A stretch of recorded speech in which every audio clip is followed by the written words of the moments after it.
Voilà, bonjour à toutes et tous. Bienvenue Ouais. à la fois aux personnes en présentiel dans cet auditoire de la maternité CHUV et aux personnes en ligne. Donc ça devient presque une habitude vu que c'est le deuxième cycle de conférences organisé par la plateforme Durabilité et Santé de la Faculté de Biologie et de Médecine avec des têtes nouvelles, ce qui est chouette, ce qui veut dire que les sujets intéressent des personnes différentes. Donc, ce nouveau cycle qu'on inaugure aujourd'hui est consacré à ce qu'on appelle notre santé de plastique, c'est-à-dire tous les aspects en fait en lien avec le plastique, soit dans les soins, mais aussi en termes de pollution environnementale, d'impact sur la santé, tout ce qu'on sait actuellement. L'idée, c'était d'aborder cette question-là de façon suffisamment détaillée au cours des 4 conférences ou journées conférences qu'on va avoir sur les 3 prochains mois.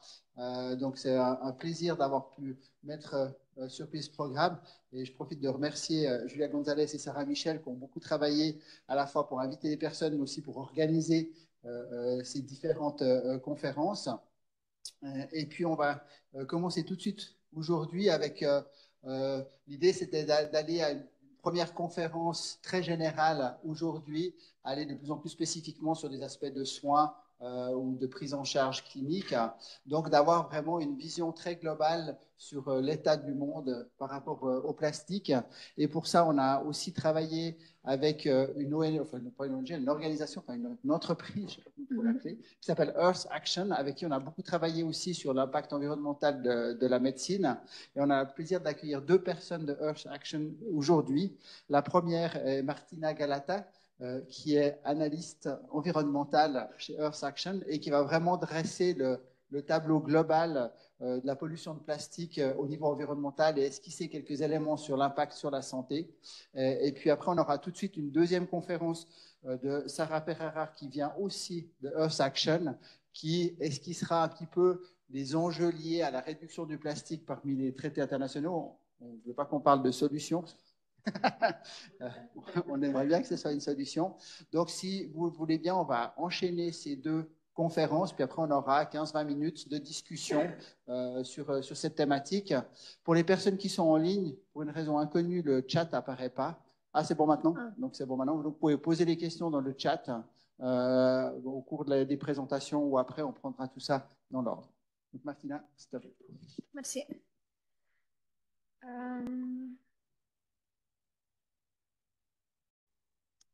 Voilà, bonjour tout le monde. Merci de nous avoir invités ici.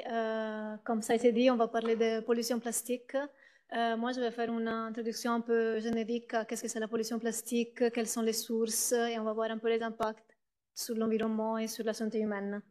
Donc, j'avais un slide d'introduction sur EA. Je pense que je vais la faire assez rapidement vu qu'il y a déjà eu une introduction. Et après, on va voir qu'est-ce que c'est la pollution plastique, à quel point ce problème est grand. À niveau global, après, on va regarder aussi un peu la situation en Suisse. Et au final, on va voir un peu les effets sur la santé humaine. Donc, par rapport à EA, je vais juste dire rapidement, on est un cabinet de conseil basé à Lausanne. On offre des services comme des analyses de cycle de vie, des empreintes carbone, mais surtout des empreintes plastiques. Notre expertise est vraiment dans la pollution plastique. On a publié plusieurs rapports sur le sujet, sur différents aspects de la pollution plastique.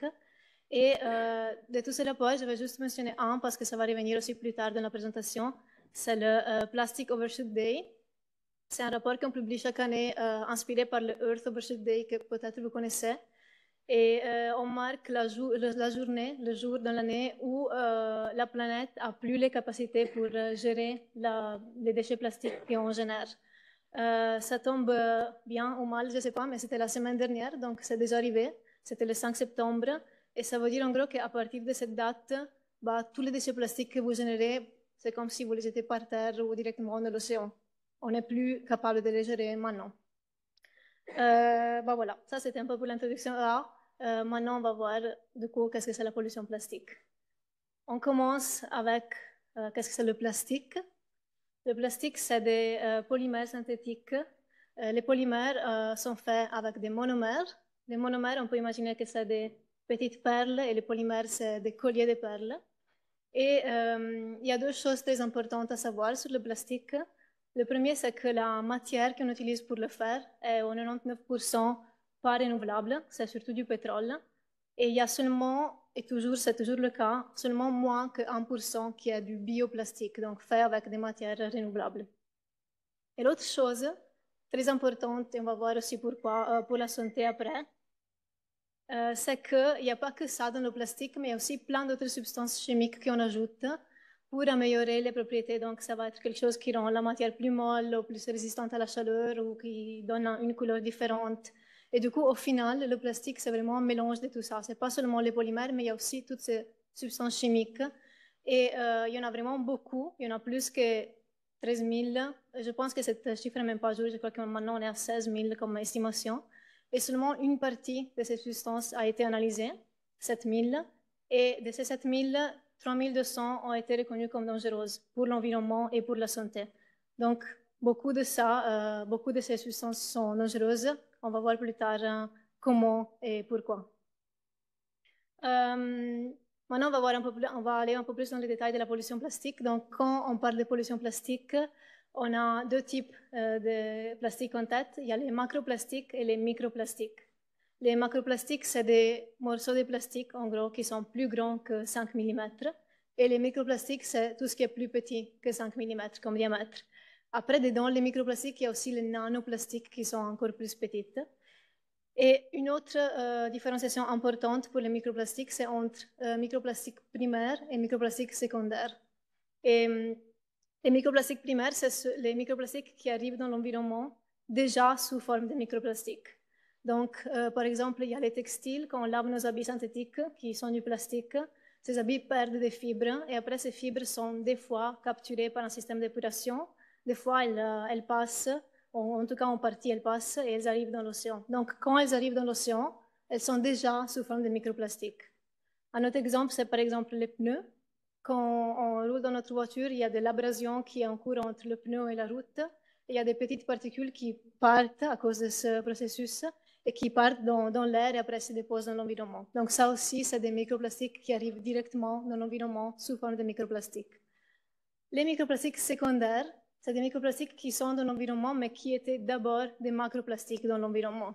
Et ce qui est important, c'est que tous les macroplastiques qui sont dans l'environnement vont un jour devenir des microplastiques parce qu'il y a de la dégradation, ça va prendre plus ou moins de temps selon le type de plastique, les agents atmosphériques de la région où ces plastiques sont.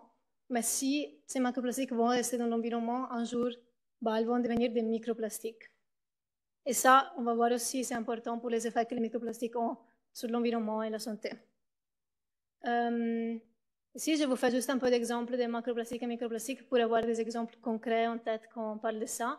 Donc, pour les macroplastiques, on peut imaginer un peu tout ce que vous utilisez comme plastique dans vos journées. Donc, il y a du packaging, il y a le textile qu'on a déjà mentionné.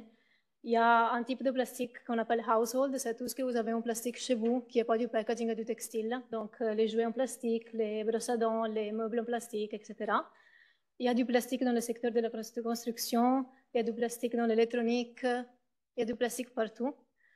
Et pour les microplastiques, il y a des sources principales qui sont importantes à mentionner ici. On a déjà dit les pneus et les textiles. Il y a aussi les pellets qui sont des tout petits, aussi de nouveau comme une sorte de perles de plastique qui sont utilisées dans la production et dans le recyclage. C'est la forme que le plastique a avant qu'on la fond et on fait des choses avec. Et dans le processus de production et recyclage, ces pellets se sont aussi perdus, par exemple pendant le transport, donc ils tombent par terre, ils tombent dans l'eau, et on va voir que c'est vraiment grand en fait cette perte.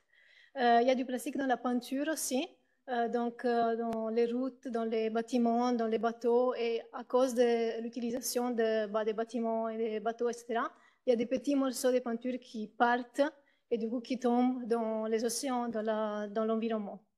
Il y a aussi des microplastiques, par exemple, dans les cosmétiques. Cette fois, c'est même des microplastiques qui sont ajoutés exprès, par exemple, pour le scrub, pour le visage et tout ça. Heureusement, ils commencent à être interdits, pas partout. Je pense qu'ils sont interdits en Union européenne, mais pas encore en Suisse. Donc, voilà. Ça, c'est un peu pour avoir un peu une idée de qu'est-ce que sont les macroplastiques et les microplastiques.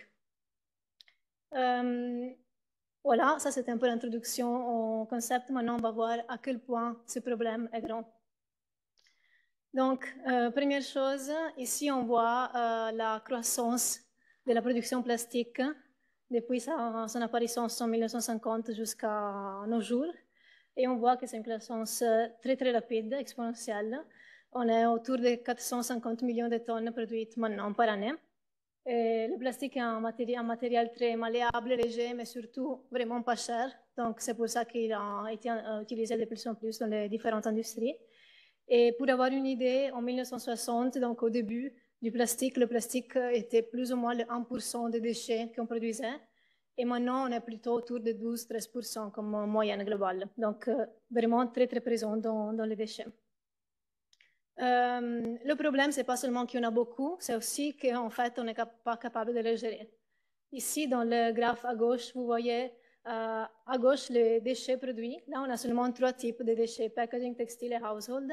Ces 3 secteurs, en fait, couvrent déjà plus ou moins la moitié du plastique qu'on utilise. On est autour de 220 millions de tonnes. Et de ces 3 secteurs, à peu près un tiers, en fait, on n'est pas capable de les gérer. Donc, c'est ce qu'on appelle mismanaged waste. C'est des déchets qui sont, par exemple, littered, donc on les jette par terre quand on les utilise, ou c'est des déchets qui sont créés dans un pays où il n'y a pas de système de collecte.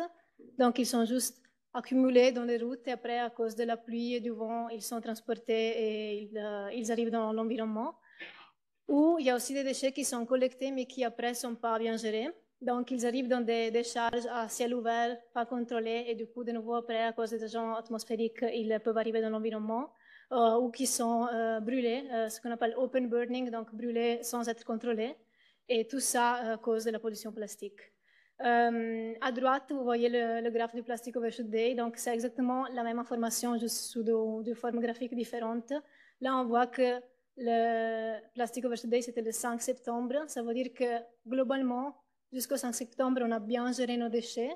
Et maintenant, à partir du 5 septembre, tout ça va arriver dans l'environnement. Et peut-être juste une parenthèse sur ce qui veut dire bien gérer. C'est pas seulement le recyclage qu'on met là-dedans, on met aussi les décharges, mais qui sont contrôlées, ou l'incinération, mais aussi contrôlée. Donc, des solutions pas forcément idéales non plus, mais au moins, on sait que ça n'arrive pas dans l'environnement quand on fait ça. Là, je vais faire une petite parenthèse sur l'export des déchets, parce que je pense qu'on n'en parle pas assez, c'est vraiment important et c'est vraiment une grande partie du problème. Ici, à gauche, on voit un graphe qui montre où les pays du G7, donc les 7 puissances économiques mondiales, exportent leurs déchets. Et on voit où ils exportaient avant et après que la Chine a arrêté d'importer des déchets plastiques. Donc en 2017, la Chine importait encore plein de déchets. Et tous ces pays exportaient beaucoup en Chine et après ailleurs en Asie. Donc on voit Vietnam, Inde, Malaisie. Vous arrivez à lire? Ouais. Et à droite, ça, la Chine a arrêté d'importer. Il y a eu vraiment une interdiction chinoise d'importer des déchets plastiques. Et on voit que les quantités ont un peu descendu, mais pas vraiment. En fait, ces pays ont juste commencé à exporter ailleurs. Et du coup, maintenant, ils exportent plus en Malaisie, au Vietnam, en Thaïlande, etc. Et comme vous pouvez imaginer, ces pays n'ont pas vraiment les infrastructures pour gérer tous les déchets qu'ils reçoivent. Donc, il y a des pays riches qui pourraient investir, mais à la place, ils exportent ailleurs. Et à droite, c'est une autre information sur l'export, ça c'est spécifique aux déchets textiles. Et on voit en bleu foncé la quantité de déchets qui sont mal gérés, textiles. Donc si on va en bas du graphe, on a par exemple l'info pour l'Europe, on a EU High GDP, EU Low GDP, donc une classification des pays européens selon leur richesse. Et pour les pays plus riches, on voit que le bleu foncé est 0%.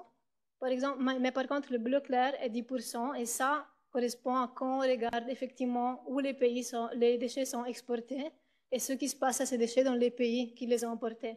Donc, les pays riches européens, si on considère l'export comme bien géré, n'ont pas de pollution textile.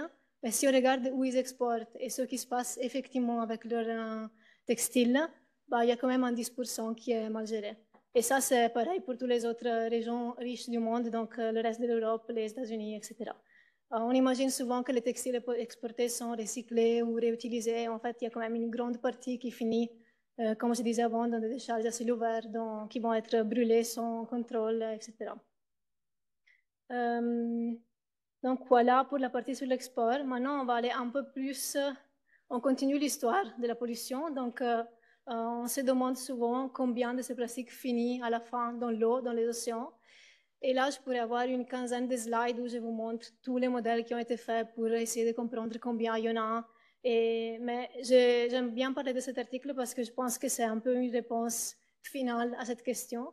Avant cet article, il y avait un peu deux types de modèles. Il y avait les modèles qui essayaient de comprendre, en se basant sur combien de plastique on consomme et comment on le gère, combien va finir dans l'océan. Et après, il y avait les études qui allaient dans l'océan, qui allaient récolter des échantillons de plastique, qui essayaient de comprendre combien il y en avait effectivement dans l'océan. Et souvent, il y avait une différence entre les chiffres qu'on obtenait avec ces deux approches. Les gens qui allaient effectivement dans l'océan et qui récoltaient le plastique trouvaient beaucoup moins de plastique que ceux qui étaient estimés avec ces modèles. Jusqu'à cet article qui est sorti en 2020, qui est le premier étude où ils sont allés un peu plus en profondeur dans l'océan. Donc avant, on regardait souvent seulement les premiers 10 mètres. Et cet article allait jusqu'à 200 mètres. Et en fait, seulement avec 3 polymères, et on a beaucoup plus, ils ont trouvé des quantités qui justifient très bien les estimations faites par tous les autres modèles avant. Donc, bonne nouvelle, les modèles étaient justes. Mauvaise nouvelle, il y a effectivement beaucoup de plastique dans l'océan. Et même s'il reste encore un peu des choses qui ne sont pas certaines, bah, c'est sûr que le problème est très grand et qui est arrivé dans l'eau, il est partout dans l'environnement. En parlant d'océan, on va aussi voir qu'il y a beaucoup de microplastiques dans l'océan. Ça, c'est une estimation faite en 2023 de combien de microplastiques arrivent dans l'océan et aussi dans la Terre. Et ce qui est intéressant ici, c'est déjà de voir les quantités parce qu'elles sont très grandes, mais aussi de voir quel type de microplastique on a dans l'océan. Donc, on voit que la première source, c'est la peinture. Le deuxième, c'est les pneus. Les pneus sont toujours assez grands aussi. Et après, on a les pellets et après, on a les textiles. Et en total, on a autour de 13 millions de tonnes de microplastiques qui sont générés chaque année, qui finissent dans l'environnement. Une partie de ça, autour de 4 millions de tonnes, finissent dans les océans. Je vais conclure un peu cette introduction avec cette slide que j'aime bien montrer parce que je pense que le graphe montre très bien que le recyclage ne va pas être la seule solution à ce problème. On voit ici les 10 dernières années, plus ou moins, c'est 2012-2022, et on voit comment la production de plastique a augmenté et comment le recyclage de plastique a augmenté. Et le recyclage a presque l'air d'être une ligne horizontale. Ça a augmenté un petit peu, mais 20 fois moins vite que la production plastique. Donc, on n'a pas les infrastructures en ce moment pour recycler tout le plastique qu'on produit. Et même si on les avait, ce qui n'est pas très clair, c'est pas le cas ici, pas tout le plastique est vraiment recyclable et surtout, il n'est pas recyclable à l'infini. Donc, voilà, le recyclage ne va pas être la seule solution du problème. Ça, c'était un peu le point pour la situation globale. Maintenant, on va voir un peu ce qui se passe en Suisse. Donc, pour la Suisse, je vais parler surtout du lac Léman. Là, on a les chiffres sur combien de plastiques sont dans le lac Léman qui ont été publiés par l'ASL, l'Association du sauvegarde du Léman. Ça, c'est l'année dernière. Il y a des nouveaux chiffres qui vont sortir bientôt. Mais en gros, on a autour de 50 tonnes de plastique dans le lac chaque année. Le 60% vient des pneus. Donc, comme on disait, les pneus, c'est une grande source de microplastiques. C'est le cas aussi en Suisse. La deuxième source, après les pneus, c'est le packaging qui a été littered. Donc, ça, c'est vraiment dû à notre comportement et le fait qu'on jette des choses par terre et qu'après, elles arrivent dans le lac. Et après, on a aussi d'autres secteurs, la construction, le textile, etc. Et peut-être ces chiffres ne sont pas très parlants parce qu'on ne comprend pas si 50 tonnes, c'est beaucoup ou pas. Peut-être qu'on se pose la question si c'est beaucoup ou pas. Et du coup, je vais vous montrer aussi cet autre rapport qui compare la concentration de microplastiques dans le lac Léman par rapport, pas seulement dans le lac Léman en fait, dans les lacs suisses, par rapport à la mer Méditerranée et aux océans en général. Et on voit, sur le graphe de gauche, on voit que dans le lac Léman, il y a 12 grammes de microplastiques par kilomètre carré. Et dans la moyenne globale, c'est 14,7. Donc, on a 12 et 14,7. On n'est pas si loin de la moyenne globale. Donc, ça veut dire, en gros, que la pollution des microplastiques dans l'eau, dans le lac Léman, est tout à fait en ligne avec la pollution globale qu'on a dans la mer et les océans. Et même chose, dans le graphe de droite, il y a juste un peu plus de détails. Le lac Léman est en jaune, le lac des Zurich est en bleu foncé, la mer Méditerranée est en violet, la moyenne globale est en gris. on est un peu plus bas, mais pas forcément beaucoup plus bas. Donc voilà. Maintenant, j'ai un peu terminé avec l'introduction sur la pollution plastique et on va voir les effets de ça sur la santé. Ça va être assez rapide, je ne suis pas experte en santé, mais je vais juste vous introduire au sujet et après vous allez voir plus dans les autres séances. Donc, première chose, microplastique dans le corps humain. J'imagine que vous avez vu, ils ont trouvé des microplastiques à peu près partout dans le corps humain. Donc, dans le sang, dans le cœur, dans les testicules, dans les poumons, dans la placenta, dans le cerveau. Il y a vraiment plus aucun endroit où ils les ont pas trouvés presque. Mais ces recherches sont assez récentes et il n'y a pas beaucoup de recherches sur la partie de qu'est-ce que ces microplastiques font au corps humain. Donc, je ne vais pas vous parler de ça aujourd'hui parce qu'on n'a pas de résultats vraiment sûrs. Il n'y a peut-être pas beaucoup de résultats et je préfère que quelqu'un de plus expert que moi vous présente ça. Par contre, où on a beaucoup plus de recherches sur les effets des substances chimiques dont je vous parlais avant sur la santé. Et là, il y a vraiment des milliers d'études qui ont essayé de comprendre l'effet des substances chimiques qui sont utilisées dans le plastique sur la santé humaine. Et ici aussi, je pourrais avoir des vingtaines de slides qui vous expliquent tout ça. Mais il y a quelqu'un qui a fait le travail pour moi, heureusement. C'est un groupe de chercheurs qui a publié cet article récemment qui s'appelle Plastic Health Umbrella Review. Il y a un article scientifique, il y a aussi un rapport un peu plus vulgarisé, donc si vous voulez aller le lire, vous n'hésitez pas. Et ils ont vraiment fait un review de milliers et milliers d'études qu'il y a eu, et ils ont un peu résumé leurs résultats. Donc, les points clés de ce rapport, c'est qu'on est exposé à des substances chimiques qui sont dans le plastique tous les jours, parce qu'on utilise du plastique tous les jours, que cette exposition est liée à plein d'effets sur notre santé humaine, qu'aucune des substances chimiques qui a été analysée peut être considérée sûre pour notre santé, et que de conséquence, on ne peut pas imaginer que celles qui n'ont pas été analysées, en fait, sont sûres. Et du coup, ouais, la même chose que je disais aussi au début, seulement une partie des substances chimiques qui sont utilisées dans le plastique ont été analysées, tous les autres sont encore à venir. Et si on regarde un peu plus en détail l'image qu'on a là, on voit une grande table. Les colonnes correspondent aux 5 types de substances chimiques qui ont été analysées. Et après, dans les lignes, on a une caractérisation des types de maladies. Ça, je pense, vous la connaissez, je crois que c'est une caractérisation assez standard de la médecine. Et quand on voit des carrés rouges ou oranges dans cette table, bah, ça veut dire qu'il y a des effets graves ou très graves pour la santé humaine et aussi qu'il y avait assez d'études, donc statistiquement, c'est sûr que l'effet est là.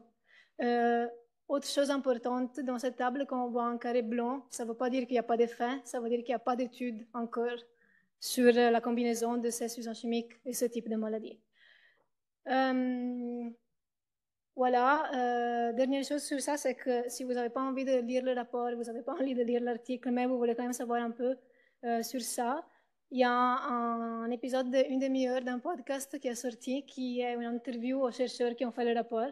Et dans une demi-heure, ils expliquent très bien ce qu'ils ont retrouvé. Donc, je vous conseille de l'écouter quand vous avez une demi-heure libre. Et presque fini. J'ai juste une dernière slide sur les microplastiques. On a dit qu'il n'y a pas beaucoup d'études, en fait, il y en a quand même un peu, mais c'est le début de la recherche. Je vais vous parler de ça parce que j'ai vu un des chercheurs qui travaille sur ça en personne, je l'ai vu parler et ça m'a beaucoup touché. Et en fait, son groupe, il travaille sur l'interaction entre les microplastiques et les cellules de cancer. Et je ne suis pas médecin, donc je ne vais pas aller dans les détails parce que je ne les comprends pas, mais il semble que les cellules de cancer interagissent bien avec les microplastiques et qui arrivent à bouger, à être transportés dans le corps plus facilement grâce aux microplastiques. Donc, voilà, si vous êtes intéressé, vous avez le titre ici, vous pouvez aller regarder aussi ça. Voilà, c'était tout pour moi. Merci de m'avoir écouté. Et je laisse la parole à Sarah.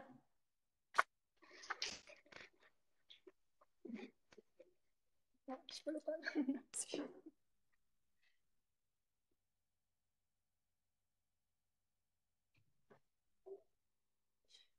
Bonjour à tous. Merci de nous recevoir. Moi, je vais plutôt couvrir la partie solution, plutôt en fait une des solutions auxquelles on croit beaucoup et qu'on espère sera une des manières dont on pourra commencer à avoir un effet de cascade positif. Et c'est l'implication du traité sur la pollution plastique qui est en négociation en ce moment au sein de l'ONU en fait. On va bientôt avoir le 5e volet des négociations en novembre en Corée. Earth Action a participé à toutes ces négociations. C'est vraiment un bon endroit pour interagir avec les spécialistes, autant scientifiques qui travaillent sur la santé et aussi sur la partie réglementation, etc. Donc on suit ça de très près. Je vais essayer de trouver le bon bouton pour bouger la présentation. Voilà. D'abord, je vais peut-être faire juste un petit pas en arrière sur pourquoi est-ce qu'on a vu cette croissance exponentielle du plastique. Si on regarde même il y a 15-20 ans, une grande partie de ce qu'on consommait était encore dans du verre, dans de l'aluminium, etc. Le fait d'utiliser de plus en plus l'analyse de cycle de vie pour comparer la performance environnementale des produits a en réalité exacerbé l'utilisation du plastique parce que l'analyse de cycle de vie est très fortement poussée au niveau du carbone. Et jusqu'à il n'y a pas longtemps, jusqu'à il y a 4-5 ans, la pollution plastique en fait n'était pas intégrée dans le calcul de l'impact environnemental. Et ça, c'est une des méthodologies du coup que Earth Action a développée il y a 3-4 ans et que maintenant on continue de développer avec de plus en plus de spécialistes et d'experts sous le Plastic Footprint Network. Donc du coup, c'est quand même quelque chose qui est assez récent en fait, de quantifier l'impact de la pollution plastique, juste l'impact en fait en termes de volume. Après, on doit justement encore comprendre ce que ce volume qui va terminer dans l'air, dans l'environnement, dans nos corps, a comme impact sur la santé des écosystèmes et la santé humaine. Et ça, c'est vraiment toutes des choses qui sont en train de commencer. On est vraiment au balbutiement en fait de cette science. Donc voilà, en premier lieu, il y a eu ce changement de format, surtout dans les emballages, mais aussi dans d'autres matériaux, vers de plus en plus de plastique. Et on a vu, ça a engendré la pollution plastique parce que les infrastructures n'étaient juste pas prêtes à les gérer. Et du coup, il y a une dizaine d'années, le problème a commencé à être de plus en plus visible. Il y a eu les premiers rapports qui sont sortis sur l'impact, sur la pollution plastique. On a tous en tête ces images de plages avec plein de plastique, etc. Et c'est le moment où, en gros, le monde corporate a commencé à recevoir plus de pression. Et du coup, une des réponses que le monde corporate a commencé à mettre en place, c'est de dire maintenant, on va rendre tous nos emballages recyclables. Comme ça, nous, on fait notre partie. Et puis, en fait, le reste, ce sera les gouvernements, les municipalités, etc., qui vont mettre en place des infrastructures. Et du coup, on a réglé, en fait, le problème. Donc ça, c'était une des grosses initiatives du New Plastic Economy de Ellen MacArthur Foundation, qui était sortie il y a 7 ans et qui avait du coup ses premiers jalons en 2025. Ce qu'on voit, c'est qu'on n'y est pas déjà, d'une première chose. Et entre-temps, on a appris beaucoup de choses et on voit que ça n'est pas du tout assez que le plastique soit recyclable, parce qu'en fait, s'il n'est pas recyclé ou même juste bien géré en pratique, ça sert vraiment à rien du tout en fait. Du coup, en voyant que les efforts du monde corporate n'étaient juste pas assez, la société civile s'est vraiment mobilisée et sa réponse, eh bien, ça a été de la pression pour créer un traité sur la pollution plastique globale. Et c'est ce qui est du coup en négociation depuis 2 ans. Donc il y a eu une résolution de UNEA, United Nations Environmental Assembly, le 2 mars 2022, avec un mandat pour créer en fait cet espace de négociation et aboutir à un traité.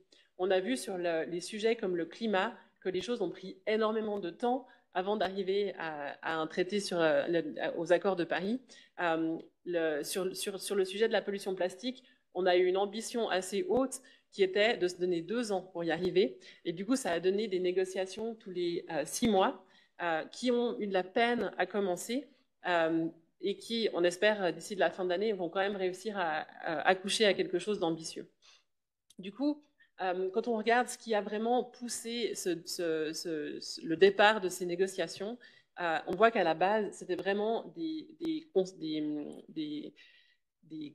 problématiques environnementales. C'est vraiment ça qui avait un peu, en gros, mis le feu au... Comment est-ce qu'on dit je ne retrouve pas le mot juste, mais en gros, c'est ça qui a vraiment fait démarrer les choses.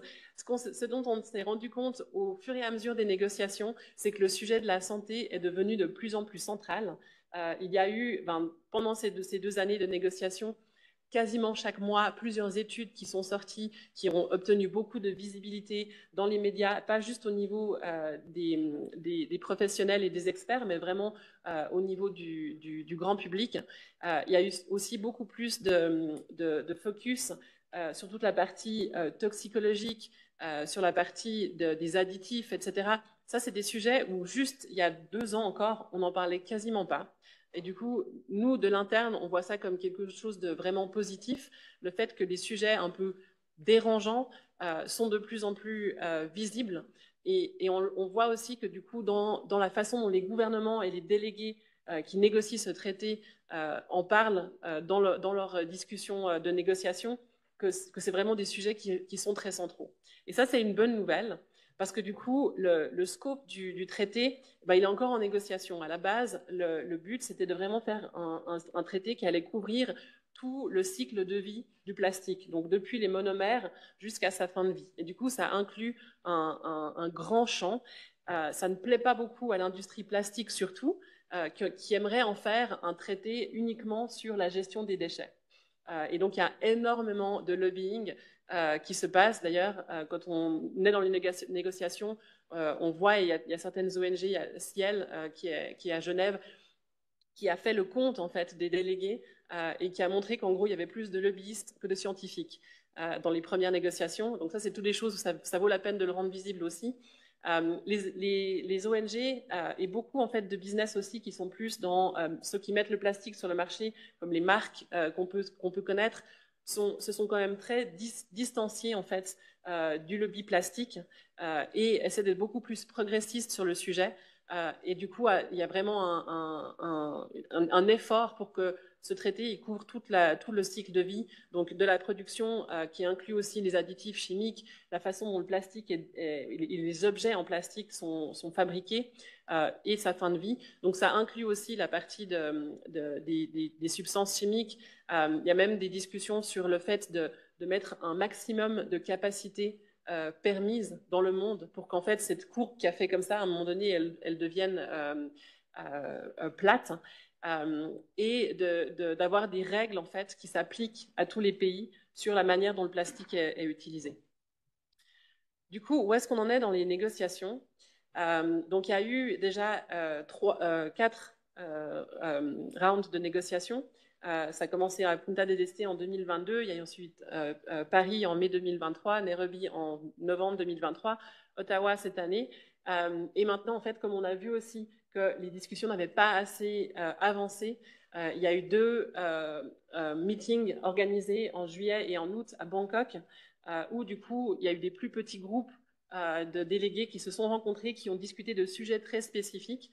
Ça veut dire aussi malheureusement que pas tous les sujets n'ont pu être discutés, parce qu'en fait, certains pays n'ont pas des délégations assez grandes pour pouvoir être dans toutes les discussions. Parfois, c'est juste 1 ou 2 délégués pour certains pays, alors que d'autres grands pays ont des dizaines de personnes qui prennent part. Du coup, le focus des discussions qui sont passées à Bangkok en août, c'était sur les mécanismes de financement pour que les pays qui sont en voie de développement au niveau des infrastructures pour traiter le plastique puissent obtenir du financement des pays typiquement du Nord.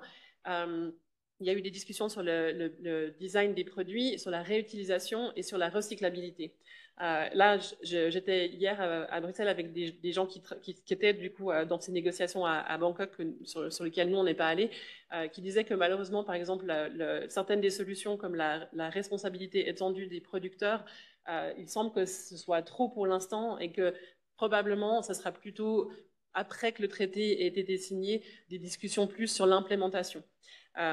Mais du coup, c'est tous des sujets qui sont vraiment importants d'être intégré dans le texte, parce qu'on sait que sinon, il y a de grandes chances que ça tombe en fait entre les cracks. Et du coup, il y a les prochaines négociations qui vont être à Busan, en Corée, en novembre 2024, que Martina auquel elle serait présente. Et en fait, c'est un peu le but, c'est vraiment que ce soit à ce moment-là qu'un traité soit signé. Donc, on espère que le 2 décembre, le 1er ou le 2 décembre, on ait un traité signé. Sachant qu'il y a aussi beaucoup de gouvernements qui jouent la montre, typiquement les gouvernements qui sont dans des pays producteurs de pétrole, ils n'ont pas intérêt en fait à ce qu'un traité soit ambitieux. Donc typiquement on a l'Arabie Saoudite, l'Inde, la Chine, la Russie, le Brésil aussi qui mettent un peu les pieds au mur. On a eu des bonnes nouvelles, il y a les États-Unis qui sont passés du bon côté entre guillemets dans la partie plutôt ambitieuse. Ce qui est intéressant en fait dans ces négociations, c'est qu'on voit que contrairement aux accords sur le climat, aux accords de Paris, on avait vraiment une grande différence entre les pays du Nord et les pays du Sud. En gros, les pays qui ont beaucoup d'émissions et ceux qui en ont peu et qui subissent la majorité des conséquences. Et bien là, c'est une dynamique différente. On a une grande partie des pays du Nord et les pays du Sud qui sont ensemble. Et donc, ça, c'est déjà une bonne chose parce qu'il y a du coup beaucoup de force. Par contre, on voit aussi qu'il y a une grande partie des pays et des grosses puissances qui essaient de rendre les choses plus difficiles. Du coup, il y a quelque chose d'assez important dans les négociations sur le traité qui s'appelle les global rules, les règles globales, et qui sont quelque chose de très important qu'on aimerait pouvoir obtenir dans ce traité. Et du coup, c'est en fait des règles globales, ça veut dire qu'en gros, c'est différent des accords des accords de Paris où, en gros, on a dit, ben voilà, chaque pays devrait arriver à temps, mais en fait, on ne dit pas comment. Et on a vu qu'avec les accords de Paris, chaque année, les pays sont supposés revenir avec leur plan d'action, etc., et que c'est jamais à la hauteur. Du coup, pour le traité sur la pollution plastique, on essaie d'avoir de manière un peu plus détaillée certains mécanismes et certaines règles que chaque pays devrait respecter. Et donc, dans ces règles globales, il y a le fait de réduire la production de plastique, le fait de sortir de certains produits chimiques, d'avoir des règles de design d'emballage, sur les emballages surtout, aussi pour la réutilisation et le recyclage. Cette responsabilité étendue des producteurs, qui n'est pas en très très bonne posture en ce moment, et une manière de financer l'infrastructure dans les pays qui en ont besoin. Et donc ça, c'est des choses sur lesquelles il y a beaucoup de lobbying des pays d'ambition haute, de High Ambition Coalition en fait, et qui sont vraiment très importants. D'ailleurs, le business, il y a une coalition d'entreprises qui sont vraiment en faveur de ça. On a la majorité des grosses multinationales qui sont là-dedans, pas les producteurs de plastique, bien entendu, et qui disent en fait qu'en gros, le monde corporate a besoin de certitude et a besoin de pouvoir avoir des règles qui soient harmonisées. Là où c'est très important sur la partie santé, c'est qu'en gros, avoir ces global rules sur la partie produits chimiques, etc., permettrait de réduire l'exposition au niveau mondial. Ça serait beaucoup plus simple parce que du coup, il y a certains produits qui seraient juste interdits lorsqu'ils sont typiquement dans ce que vous avez vu avant, quand il y a plein de petits points rouges, etc. Ça serait des produits qui du coup seraient interdits partout. Et ça aurait une immense implication aussi parce qu'en fait, le plastique, une fois qu'il termine dans l'environnement et qu'il termine dans les océans, l'océan, il est grand et il connecte en fait tout le monde et a un impact sur la santé globale. Du coup, pour terminer, qu'est-ce que nous, on considérerait comme un succès sur ce traité? Déjà, ce serait d'avoir ces règles globales qui soient légalement imposées en fait à tous ceux qui ont signé. Avoir un cap sur un maximum sur la production de plastique, c'est super important. On ne vous l'a pas montré dans les slides d'avant, mais en gros, on travaille beaucoup sur les scénarios et on fait beaucoup de modélisation sur si on a la capacité qui continue d'augmenter, si on a la capacité de recyclage qui va à temps, etc., où est-ce qu'on termine? Et en gros, on voit que la seule manière dont on puisse réduire de 95% la pollution plastique, c'est d'avoir déjà un cap sur la production qui soit au même niveau que 2019 et après d'avoir toutes les autres solutions qui soient implémentées. Donc c'est un peu c'est la même chose que pour le climat. On sait qu'on doit non seulement arrêter d'augmenter les émissions, mais on doit aussi trouver les manières de les diminuer. Donc ça, c'est quelque chose de super important qui risque d'être très très difficile à passer. On croise encore les doigts. Il y a aussi la partie du coup que certains produits chimiques soient interdits, et ça c'est en bonne voie, de bonne voie. Il y a eu des bons progrès au meeting de Bangkok, qu'il y ait toutes ces solutions d'économie circulaire qui intègrent la partie réutilisation. Il y a beaucoup de personnes de lobbying, etc., qui disent la réutilisation, c'était le monde d'avant, maintenant c'est sur la convenience, et du coup voilà, on sort en fait de la réutilisation. Nous, on pense que c'est pas le cas parce qu'on voit que c'est des vraies solutions qui apportent en fait du bien, non seulement en termes de déchets, mais aussi en termes de santé et d'exposition, puisqu'il y a moins d'exposition à des produits chimiques, et d'avoir des mécanismes de financement qui soient forts, afin que justement les pays qui soient encore qui ne sont pas encore au même niveau de gestion des déchets puissent remonter la pente en fait. Et du point de vue du système, de la partie santé, c'est vraiment cette partie d'intégrer les microplastiques et les substances chimiques dont on voit qu'ils feraient une immense différence. On voit aussi justement que c'est le début de ces études. Il y a encore tellement de choses qui sont à découvrir. On pense que ça va être pas très, que ça va continuer en fait à être pas très bon ce qui sort et à être de plus en plus alarmant. Et c'est pour ça que c'est important que dans le traité ça fasse partie en fait du scope du traité. Et du coup, en Suisse, juste pour terminer ça, en fait, au niveau législatif aussi, on travaille pas mal. On a beaucoup travaillé avec les Verts à la session de mars. On va remettre le paquet à la session de juin. On va remettre le paquet à la session de mars prochaine. Donc, du coup, on travaille avec des parlementaires, surtout avec l'équipe des Verts qui, en fait, veut déposer beaucoup de motions et puis de postulats, etc., pour demander plus de recherche sur les conséquences du plastique et aussi pour mettre des régulations qui soient plus strictes. Et du coup, après, c'est en fait plusieurs autres parlementaires. On essaie d'avoir des parlementaires de tous bords politiques qui vont déposer ces postulats pour essayer aussi d'obtenir une session spéciale et qui donne beaucoup plus de visibilité. Et en fait, on a eu justement en fait une lettre ouverte à la dernière session, qui a d'ailleurs été signée par beaucoup, peut-être certains d'entre vous l'ont signée. Il y a eu beaucoup de médecins au niveau international, des scientifiques, et au niveau suisse, beaucoup de personnes qui travaillent dans la santé. Du coup, n'hésitez pas à aller sur swissplastic.earth, vous voyez là-bas en haut, et vous inscrire si vous voulez que la prochaine fois qu'on fait une lettre ouverte comme ça aux politiciens, si vous voulez pouvoir mettre votre nom et parler en fait en tant que spécialistes de la santé qui sont concernés par la problématique du plastique et de la santé. Voilà, avec plaisir pour recevoir vos questions et puis merci pour votre attention.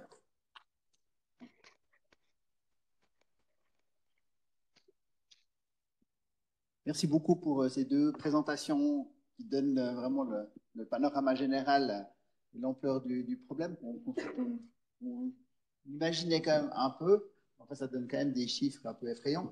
Alors, on a tout le temps, on a une quinzaine de minutes pour une discussion des questions. Je ne sais pas s'il y a des questions dans la salle. Renaud ? Moi, j'avais une question pour la première oratrice. Si j'ai bien vu votre tableau, il y avait tous les pays et puis à quel jour dans l'année on a dépassé ses capacités. La Suisse était plutôt bien placée. Si j'ai vu, elle était à la toute fin de l'année. C'est parce qu'elle est vertueuse, auquel cas on a finalement fait notre job, ou c'est parce qu'elle exporte tout? Ça ne ressortait pas de vos diapos. Ouais, du coup, là, la date que j'ai mentionnée avant, le 5 septembre, c'est vraiment un niveau global. Si on prend toute la planète ensemble et regarde ensemble, après, on peut faire la même étude, mais spécifique au pays. Donc, effectivement, la Suisse, je pense que la date, c'est le 10 décembre.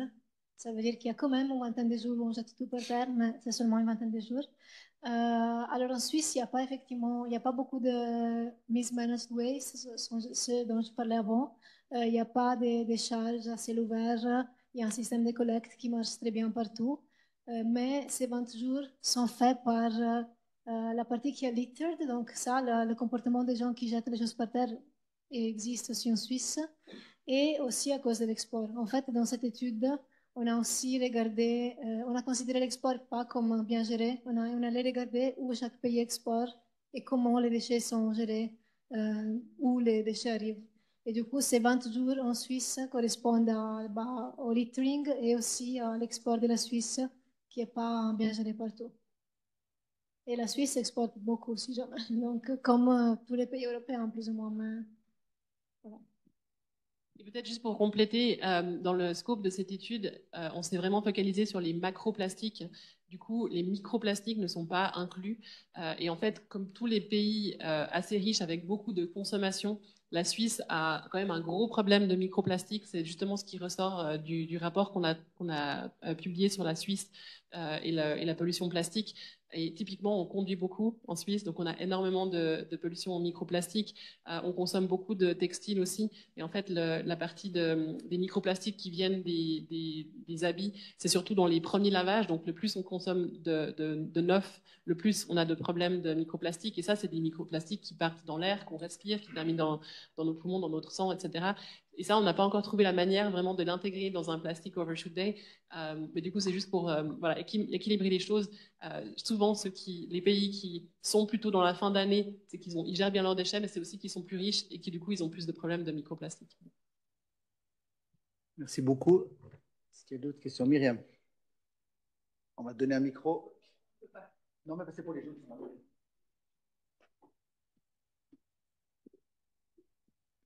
J'ai deux questions un tout petit peu anecdotiques.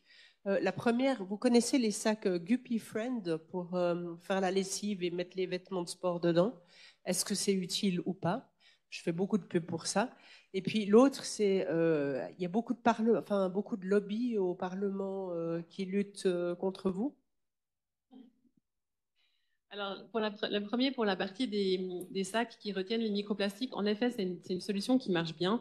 Après, en Suisse, on a en gros, on est un peu mieux placé par rapport aux microplastiques qui terminent dans l'eau et dans la machine à laver, typiquement. Déjà, il y a de plus en plus de machines qui intègrent des filtres à l'intérieur. Donc, du coup, à chaque fois qu'on sèche, on peut enlever ces microplastiques, etc. Ça, c'est une manière aussi très efficace.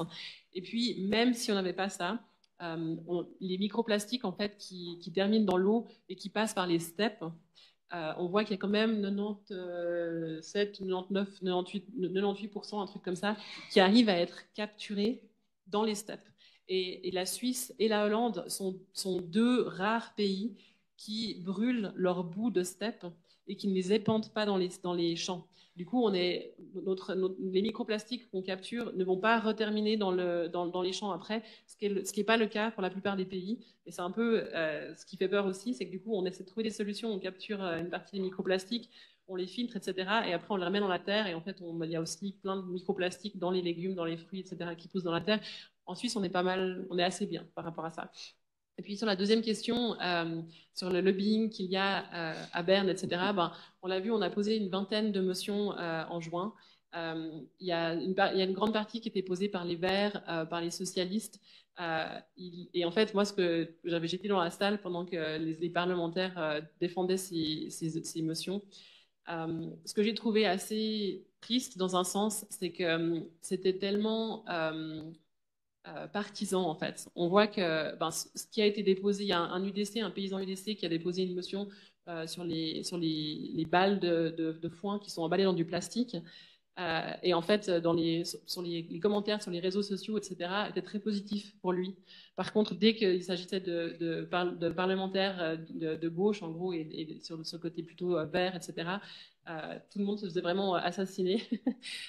Et il y a aussi Mauro Poggia, qui est un MCG à Genève, du coup, qui s'est mis avec l'UDC, etc., pour sa campagne. Il a failli réussir à faire passer, c'était très proche, mais il a eu beaucoup plus de soutien que les autres verts. Et donc on voit qu'en fait, selon qui c'est qui pose ces motions, en fait, c'est soutenu ou ça l'est pas. Et du coup, c'est ce qu'on va essayer de créer comme solution, comme dynamique un peu différente justement sur cette session-là. Donc on va écrire ces motions pour décembre. Et après, en fait, pendant la session d'hiver de décembre, les parlementaires vont devoir trouver d'autres parlementaires pour les déposer. Et on va essayer vraiment d'obtenir plus de PLR, plus de partis de droite, en fait, parce qu'on voit que c'est comme ça qu'on arrive à faire passer certaines choses. Souvent, c'est un peu à la tête du client et c'est pas forcément ce qui est dedans qui fait que ça fait la différence. Merci beaucoup. Bah, la parole à la politique. Merci beaucoup pour vos efforts, c'est assez génial. Je suis très impressionné par la découverte, par les scientifiques. Si vous tenez compte des leçons de la session de juin pour être encore meilleur cet hiver, je crois qu'il faut effectivement nous mettre tous ensemble pour y arriver. Et il faudra bien réduire considérablement notre production plastique.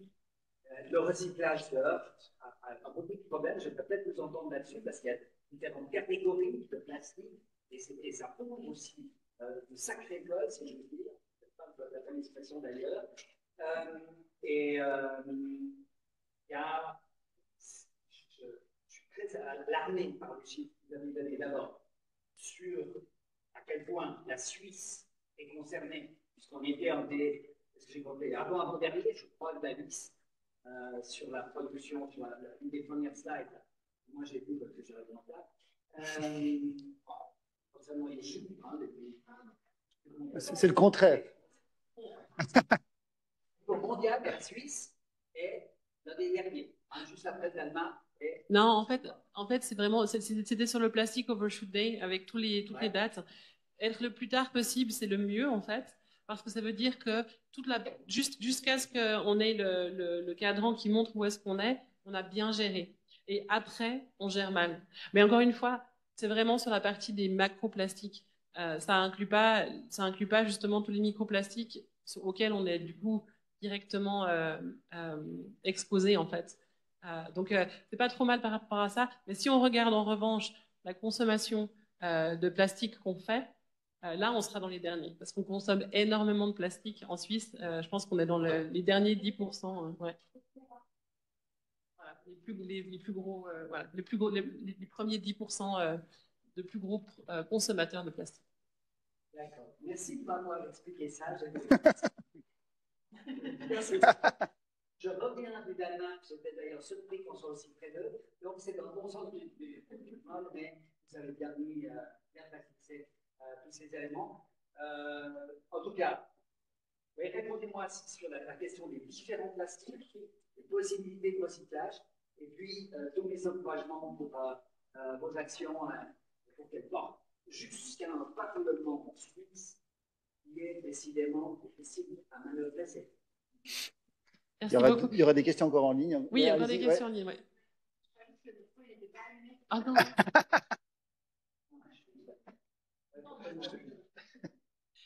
Du coup, sur la question du recyclage, je te laisserai peut-être parler de la partie additif, mais en gros, c'est une des solutions pas aussi grandes qu'on ne le pense du tout. Et en fait, il y a de plus en plus de questions autour du recyclage. Il y a le recyclage mécanique, où on va mélanger ensemble plein d'additifs différents. Alors, on ne peut pas mélanger tous les polymères ensemble. Donc, c'est pas juste on prend tout le plastique, on le met ensemble, on en refait du nouveau plastique. Il y a plein de polymères différents, il y a plein d'additifs différents. Donc, déjà, les polymères ne peuvent pas tous être mélangés. Ça réduit leur performance, en fait. Donc, du coup, ça réduit aussi ce qu'on peut en faire après. Et il y a de plus en plus d'études aussi qui montrent que à cause des additifs qui sont utilisés, même dans les mêmes polymères, hein, si on prend juste du PET, où on se dit c'est vraiment le truc qui est beaucoup recyclé, c'est ce qui marche bien en fait dans le recyclage. En fait, il y a certains additifs qui vont rendre le PET plus brillant, plus résistant, qui va mieux marcher sur les machines, etc. Tous ces additifs, quand ils sont mélangés ensemble, ils réagissent. C'est des réactions chimiques qu'on ne maîtrise pas forcément en fait. Et donc l'impact sur la santé est de plus en plus visible par rapport à ça. Et je ne sais pas s'il y a d'autres choses par rapport à ça. Juste une chose peut-être, c'est qu'effectivement quand on mélange des additifs différents, on ne sait pas trop bien comment ils réagissent. Et donc quand on recycle des plastiques qui ont des substances chimiques différentes, ce qui est toujours le cas, on ajoute encore des additifs qui s'appellent stabilizers, qui font le travail de mettre ensemble des différentes substances chimiques, faire que la réaction ne soit pas trop dangereuse ou trop pas gérable. Donc, quand on recycle, on ajoute encore plus de substances chimiques, en plus que mélanger déjà tout ce qu'il y avait dans le plastique. Et c'est pour ça qu'on commence à analyser le recyclage et voir s'il y a des problèmes pour la santé, vu qu'on ajoute de plus en plus de ces substances qu'on ne connaît pas très bien. Peut-être juste un point sur le recyclage, c'est que pour pouvoir recycler, il faut couper le plastique, il faut le broyer en tout petits morceaux. Et l'année passée, il y a 2 études qui sont sorties sur les sources de microplastiques qui viennent du recyclage. Et pourtant, c'était des usines qui étaient très avancées, qui étaient en Angleterre, je crois, avec tous les filtres, etc., qu'on peut imaginer. Et malgré ça, en gros, on se rend compte que si tous les déchets plastiques qui étaient utilisés étaient recyclés, on créerait un monstre de microplastiques. Et ça, c'est quelque chose qu'on connaît encore peu en termes d'impact sur la santé, etc. Donc là, on est en train de faire une étude sur le recyclage chimique et les différents types de recyclage qui existent et de montrer en fait qu'il y a beaucoup d'externalités différentes auxquelles on n'a pas forcément pensé en fait. Ces études, elles n'existent pas encore, donc on est un peu au balbutiement. On essaie de revoir justement tout ce qui a été fait par les scientifiques, et de le mettre ensemble un peu comme une sorte de rapport du GIEC, mais sur le recyclage. Donc on espère avoir une première version en novembre, avant les négociations de Busan. Mais voilà, en fait, on se rend compte que c'est un peu la boîte de Pandore aussi. On trouve une solution. Et puis en fait, on se rend compte qu'à chaque fois, il y a plein de choses potentiellement qui ne peuvent pas bien fonctionner. Du coup, en effet, la réduction, ça paraît comme vraiment une chose qu'on connaît un peu mieux, on sait qu'on peut faire avec. Et la réutilisation, ce serait vraiment une bonne solution à ça. Il y avait une question aussi, alors je prends juste la première, sur les sacs à compost qui sont décrits comme biodégradables, ne sont-ils pas source de microplastiques? Bonne question. Alors en fait, c'est des plastiques qui sont faits à base de... il y a déjà la biodégradabilité, c'est pas forcément une solution pour tout. Ça l'est un peu plus sur les sacs à compost parce qu'on sait qu'ils vont être avec des substances qui vont après se dégrader. Pas tous les plastiques biodégradables ne se dégradent dans des conditions normales, entre guillemets. Donc il y a beaucoup de plastiques biodégradables qu'il faut mettre un peu comme dans des sortes d'incinérateurs juste pour les biodégradables.